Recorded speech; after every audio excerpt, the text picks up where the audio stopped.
I'm Jem Morris, and you're listening to Bright New Voices, the Balboa Press Hour. Today I'm speaking with Herb Klingel about his new book, Soul Journey. Hi, Herb. How are you today? Just fine. Thank you for asking.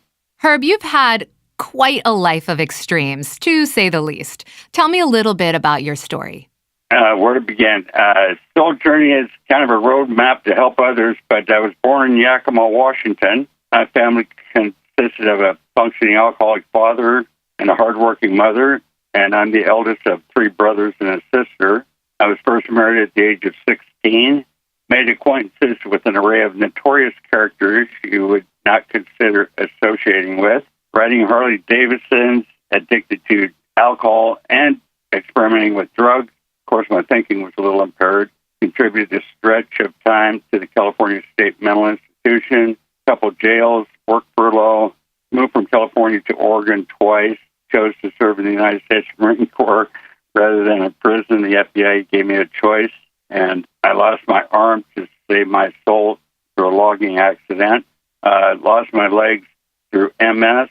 I married two more times to raise four stepchildren, yet through drug and alcohol abuse destroyed those relationships as well. Following a faithful transformation and praying to God, I've been sober now for 14 years, personally experienced numerous miracles beyond my comprehension, and that's what this soul journey is about. It's my soul journey, and it's to witness miracles of others, most certainly a life of extremes. It's just an unbelievable story, Herb. Is this a story of redemption? Yes, definitely a story of redemption. Absolutely. No matter how far down the scale I've gone, all my downfalls or my fall from grace can benefit others, and that's the main reason I've written this book. There's numerous miracles that have happened throughout my life, and that's why I started journaling. It's historically interesting. It's a personal story, and it's also a universal story of suffering and healing, something we all have in common. It's just one example of a person's story, and I believe it's a strong one, And I'm a Christian, and I believe in miracles. I believe in prayer. I have been redeemed through prayer. I want to go back a little bit, Herb. You said that you lost your arm to save your soul. What do you mean by that? I was at the crossroads in my life, and I was logging on my father's property, and I was about ready to build another Harley Davidson and ride with the group I used to ride with and get back in the drug scene. And a widowmaker hit me in the back and severed the 5 nerves at my spine. And as a result, I packed my armor on for a couple of years and had it amputated. And I knew instantly it was the answer to my prayer because I could not ride Harley Davidsons anymore. It was kind of God's way of showing me that, it was an answer to my prayer. Now, by the time you were 22 years old, Herb, you and your wife had 4 children. I know you also mentioned that you helped raise 4 stepchildren. Tell me a little bit about your relationship. Do you have one with your kids now? Oh, yeah. They're phenomenal. There's not that much age difference between my children and myself, and they help raise me from time to time. I have a phenomenal relationship with all of my children. They're great kids. And they're my legacy, I don't know what I'd do without them. I love them all. They love me just as well, That's wonderful. You talked a little bit, Herb, about making the choice to join the Marines or go to prison, and that you were offered that choice by the feds. Tell me what landed you in that situation and what your life was like in the Marines. And also, thank you very much for your service, I want to be sure to say. Well, thank you for not serving if you haven't, because it gave us a reason to serve. Okay. I was experimenting with drugs in the 60s, and I got into dealing drugs. And I always knew the people that had the quantity of drugs and the people that had the money to buy the drugs. I was able to be kind of the middleman. And one drug was PCP, and we were making 10 pounds at a time, and I was transporting a pound at a time every day for 10 days. But the FBI did not want that drug on the street for obvious reasons. And 2 of the cookers, they brought to their demise, and that's how serious they were about getting that off the streets. And another guy, they planted some heroin in his pocket and sent him to prison. But they gave me a choice, United States Marine Corps or prison. And obviously, I'm 27 years old, married with 4 children. and that was my choice. And at that time in 1977, there was quite a few of us got in there that way in front of a judge, and it turned my life around. I enjoyed it.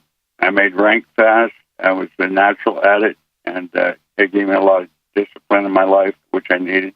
But it never stopped me from using drugs or alcohol. Why did you want to write your story, Herb? Why did you want to share all of these experiences? Well, I prayed to God. I was sitting here one night. My third wife had just left me. I'm sitting in my office, and I had a glass of 151 Bacardi and a little clone cream, and I could not see any light at the end of the tunnel for me ever quitting. And at that thought, I said, God, please help me. I do not know how to stop. And at that thought, whether I said it out loud or to myself, the phone rang, and it was a friend of my father's who had 43 years sobriety in the program of Alcoholics Anonymous. And it was just like God called me up on the phone. The mental obsession, the physical compulsion instantly left me at that time. And I started going to 2 or 3 meetings every day for a long time. Quite a while. I'm still active in the 12-step program. Wow. And then I started journaling at that point in time, looking back on all the miracles that have happened throughout my life, and that I could help others through, what I have to offer, because, I'm kind of quadriplegic, and it's just something that miraculously God wants me to write and help other people. It's just such an incredible story. What was it like for you going through it again, compiling all of these stories into one book? Was it cathartic? Did you relive experiences? I had to, but some of the stories the publisher had me take out because they were a little, there's some things I can't write about, okay, and I can understand why. But I'm very, very, very fortunate to be here right now. Only through the grace of God, I'm here right now. I look back on my life and all the experiences I've had where I should have not been here. Is pretty amazing, and it just it's one miracle after another, and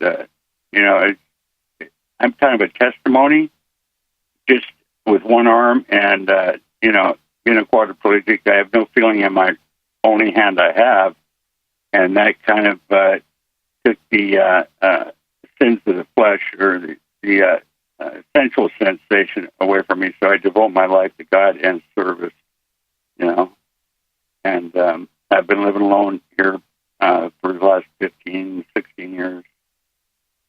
Well, Herb, someone might be listening today, just how you needed that phone call from your friend. Someone might be listening to this interview and feel like they needed a sign as well, and you might be that for them. So sharing your story is so brave and will definitely make a difference to at least one life, if not many, many more. I want to be sure to let our listeners know that you do have a website that is souljourney.com. Herb, thank you so much for being so candid with us today and taking a little time to talk to us.